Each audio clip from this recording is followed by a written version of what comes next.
শ্রীমদ্ ভগবদ্গীতা যথাযথ পঞ্চম অধ্যায় কর্মসন্ন্যাস যোগ শ্লোক নাম্বার 10 ব্রহ্মণ্যোধায় কর্মাণি সঙ্গম ত্বক্তা করোতি ইয়ঃ লিপ্যতে ন স পাপেন পদ্মপত্রমিবাম্বসা।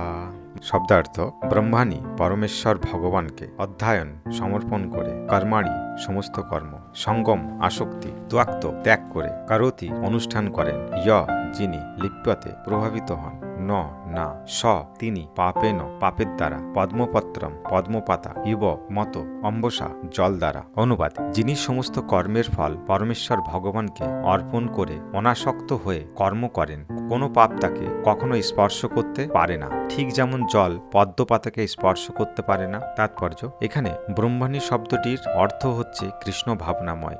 জড়জগৎ হচ্ছে প্রকৃতির তিনটি গুণের অভিব্যক্তি, তাকে বলা হয় প্রধান। বৈদিক মন্ত্র সর্ব্যাম হত্যাদ ব্রহ্ম, মুন্ডক উপনিষদ 2য় অধ্যায়, তস্মাদেতৎ ব্রহ্ম নাম রূপ মন্যম চ জায়তে। মুন্ডক উপনিষদের প্রথম খণ্ডের প্রথম অধ্যায়ের 9 নম্বর শ্লোকে এই কথাটি বলা হয়েছে। এবং ভগবদ্গীতার শ্লোক মম যোনির মর্মদ ব্রহ্ম, গীতার 14 অধ্যায়ের 13 নম্বর শ্লোকে বর্ণনা করেন যে এই জগতে সবকিছুই ব্রহ্মের প্রকাশ। এই প্রকাশ যদিও ভিন্ন রূপে হয়, কিন্তু তা মূল কারণ থেকে অভিন্ন। ঈষদ উপনিষদে বলা হয়েছে সবকিছুই পরম ব্রহ্ম শ্রীকৃষ্ণের সঙ্গে সম্বন্ধযুক্ত, তাই তিনি হচ্ছেন সবকিছুর অধীশ্বর, যিনি এই সত্যকে পূর্ণরূপে উপলব্ধি করতে পেরেছেন এবং সেই উপলব্ধির ফলে সবকিছুই ভগবানের সেবায় নিয়োজিত করেছেন। তিনি কোনো অবস্থাতেই পাপপূর্ণ কর্মফলের বন্ধনের দ্বারা আবদ্ধ হন না। পাপ অথবা পূর্ণ কোনো কর্মফলেই তাকে স্পর্শ করতে পারে না। তিনি জানেন কোনো বিশেষ কর্ম